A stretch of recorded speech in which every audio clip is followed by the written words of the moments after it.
Hi, Taylor T. Carlson, and vinyl time once again. Going back to the world of classic rock, pop, and new wave with the Cars. This is the deluxe edition reissue of Heartbeat City, their fifth album, originally released in 1984. Several of the Cars albums have gotten deluxe edition treatments on both CD and vinyl, and this, of course, being the latest one. So we're going to do a quick unboxing, and then I'll share my feedback on this reissue. Here's the sticker that's on the front right there. It just gives you the track list and a description of what you're getting. And I'll read off the track list because this album actually had some pretty big hits. The original album had these songs: Hello Again, Looking for Love, Magic, Drive, Stranger Eyes, You Might Think, It's Not the Night, Why Can't I Have You, I Refuse, and Heartbeat City. Several of those songs became massive hits for the band, of course. And then the second LP consists of bonus tracks, and these are a remixed version of Hello Again, a demo of Drive, a demo version of Why Can't I Have You entitled One More Time, an early version of I Refuse entitled Baby I Refuse, an early version of the song Heartbeat City entitled Jackie, Breakaway, which was the B-side of the Why Can't I Have You single, and then the song Tonight She Comes, which was a then new song that was composed for the Cars' Greatest Hits compilation that came out after this record. So let's get on with the unboxing. At this point, I've kind of given up trying to figure out which one's the front and which one's the back. But you do have this interesting panoramic art here, which is a pretty cool design. And when you fold that out, it's pretty impressive. Couldn't really pull that off with a CD. And here's the inside of that panorama, showing off the band in a collage. So we'll open up the individual sleeves as well. This is disc 1 here, which has the original album. Got the Heartbeat City artwork on that side. And on that side, we've got our obligatory lyrics, as well as the recording information and so forth. And now I'll take a look at disc 2.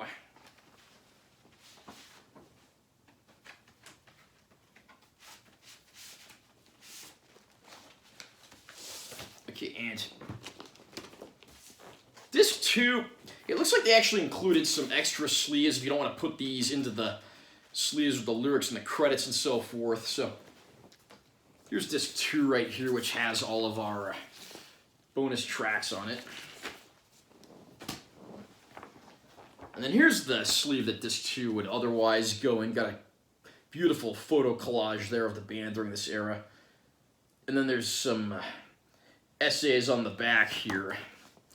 One is from Rick Ocasek, who sadly we lost not too long ago, one of rock and roll's all-time greats. The other one is from David Frick from Rolling Stone. And down here there's a brief passage about the changes to the album cover written by David Robinson from the band.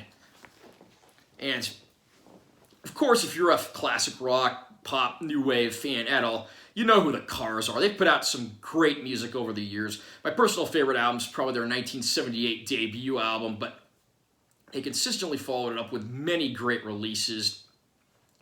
First 4 records were produced by Roy Thomas Baker, probably best known for his work with Queen, but he also did work with bands like Journey as well.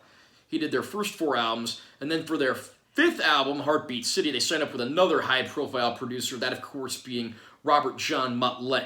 Mutt Lange has worked with everyone from Def Leppard to AC/DC to Foreigner, and he was actually married to Shania Twain for many years as well. He's one of the most revered producers in the business. I could do a whole video probably just going over his discography. Hell, I'd probably have to split it into multiple videos.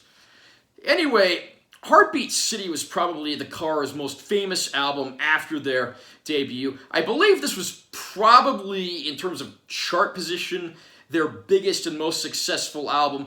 Don't quote me on that, because I don't have a copy of the Billboard charts in front of me or anything like that, but I do believe this was their most commercially successful album.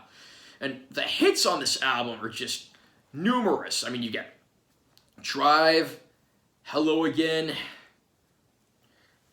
I mean, the title track's another classic. You Might Think. Even the song Stranger Eyes actually appeared in the early trailers for the movie Top Gun, although it doesn't appear in the final movie.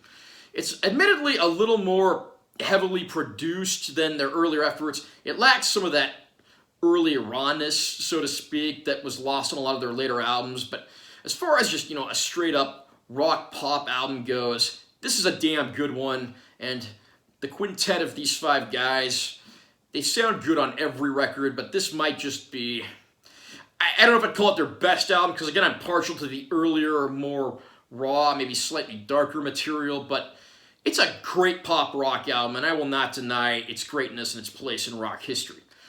The bonus disc, of course, is what people are really going to get excited about here, because many of these tracks are unreleased. Some of them are released, but they're just sort of, oddities and obscurities. Like, again, you have one of the B-sides to one of the singles. You got a track that was on the Cars Greatest Hits compilation, but never on a proper Cars album, other than best of compilations. And then you have things like, early demo versions and remixes. The demo of Drive is really interesting to listen to because it's almost got sort of a reggae drum beat to it. It's practically a different song. You owe it to yourself to listen to these demos if you're a fan. Are you a Cars fan? Have you had a chance to pick up any of these Deluxe Edition LP reissues? Comment down below and let me know what you think. Also remember to subscribe to this channel for more content, because I'm always posting new videos, and give this one a like if you found it helpful or interesting. I'm Taylor T. Carlson, and I'll see you in my next vinyl video.